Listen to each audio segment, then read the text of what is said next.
This is a software instrument, so it should have both internal.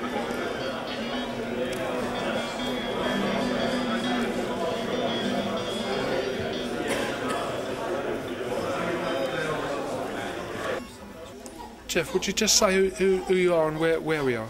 I'm Jef Stone and we're at the Exeter Corn Exchange. It's Saturday the 22nd of August, I think, still. Yeah, that makes sense. Putting on a vintage guitar and classic synth fair in what used to be called St George's Hall. And how's it going? Yeah, it's going really well. It's the first time this has ever been done in Devon, as far as I'm aware. So the whole idea was to find a nice space, which is this hall here, where they do traditionally things like record fairs, and I think they have bands here as well. So that was the easy part. It's in the centre of town. And then the hard part was getting together loads and loads of people that have got used music equipment that they want to sell. And we've got a good mixture, everything from guitars, keyboards, PA systems, effects units, studio equipment, and try to involve as many local businesses as possible. So we've got local studios, one of them Sound Gallery that I do some work with, I do analog to digital with, if you see a bit of advertising there. And you can hear some guitars about now, people starting to let rip. And we've got also local luthiers. Luthiers are people that build guitars, and down here in Devon it's probably got the most luthiers per square mile of anywhere in the UK. We've got some of the most famous ones in the world living here, so we've got a lot of those along. And also people that, just musicians that want to sell their musical equipment. I think the whole idea of it really for me was, I'm a musician, I really like music equipment, and I have a liking, a taste for used equipment. I've spent a lot of my life going around looking for used bargains or classic pieces of equipment like old guitars that are no longer made, or old synthesizers that went out of manufacture 20-30 years ago.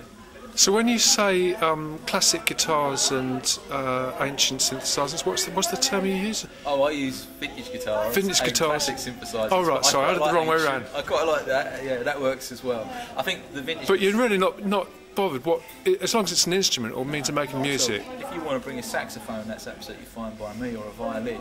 I just think the majority of musicians nowadays that I know, I'm not saying definitely, but tend to play things like the guitar or the keyboard. They're very easy instruments to get hold of to learn to play, whereas if you want to learn to play, for argument's sake, the tuba or the trombone, it's a little bit harder to find someone to teach you how to play that.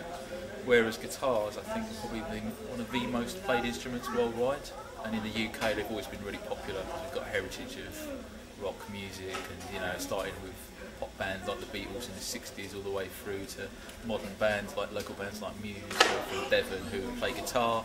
They also have lots of synth sounds as well in there, and there's a crossover now, whereas part of analog to digital was the analog way of making music, and I would call the guitar analog because it's a string vibrating, which is analog, and a little metal magnetic pickup picking up the sound and amplifying it.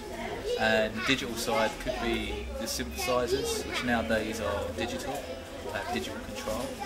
But there's lots of crossover now as well. There's things like guitars, whereas a few years ago you had to have a guitar amplifier. You plug into it, make a noise, speakers, lots of noise. Nowadays you can buy a little box, or you can get a computer and you can plug your guitar in and it will replicate the sound of the speakers through a computer system, so that's digital there. Keyboards are the same. Traditionally they were all mechanical and analog, where they were built up with lots of electrical components. There's been quite a few of those here today, all soldered onto boards. And nowadays they are little chips like you have in your mobile phone and in your video recorder, and they have little models of all these electric circuits in them. But the stuff that I'm really interested in is the older stuff, the kind of the real analog gear. And this event is described as a posh car boot sale. Yeah, that's me trying to think of a way to describe an event. I liked car boot sales, and one of the things I've done since I was a kid was go around looking for old music equipment at car boot sales and going to old music stores and looking for vintage equipment. So I thought really posh car boot sale for musicians as a tagline kind of encapsulates part of it. Part of vintage instruments is you always get a cost associated with those. be quite high. So, for instance, some guitars could be £7,000, £8,000 or more if they were made in the 1960s. And 1970s ones could be £2,000 or £3,000. Whereas here you can also pick up stuff that's about £100 or less. So there's been guitars here that are used, still really good quality, probably better quality than going out and buying a brand new one in some cases. And if you're starting off playing or you want something that you can gig with that's good quality, it's a good idea to perhaps buy something second hand and used. So the idea of the car boot sale tagline was it's not just the high end stuff, and that there's something to fit everybody's budget. So today, for example, I've seen synthesizers sell for £30 for a classic Oberheim synth earlier on today, and I've also seen synthesizers sell for £1,500 for another classic synthesizer. So that's a big gap.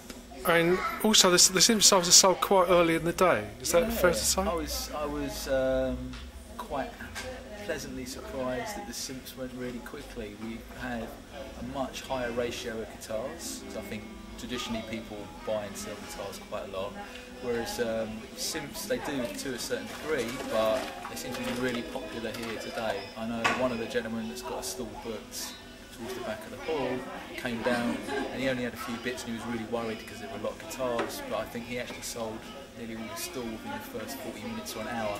Literally people were buzzing around him like flies, waving money at him to come and take it. And again, some of his stuff was really cheap, some of his stuff was really expensive, so there was a bit of stuff for everybody there. And that's part of the reason I'm doing it is whether you're a guy in your 30s who earns fairly good money and can afford to spend say £1,000 or £2,000 on guitar, or a 15-year-old who's looking for a good quality synth or a good quality guitar that you can use to make music with your friends, then this event hopefully has got something for all of you. So £3 to get in shouldn't be a barrier, you think? No, I don't think so. I think the whole event is not based on, it's not a profit here, it's all just running costs to hire a hall, to do advertising, to pay people to come and work for you on the day. That's £3 is really there just for that. To put on this event, if you could get everything for free, then I'd love to be able to make the event free, but I can't find anyone to give me a nice large hall with staff and no money. But if someone out there's got one, then let me know, and then maybe one day we can make this event free.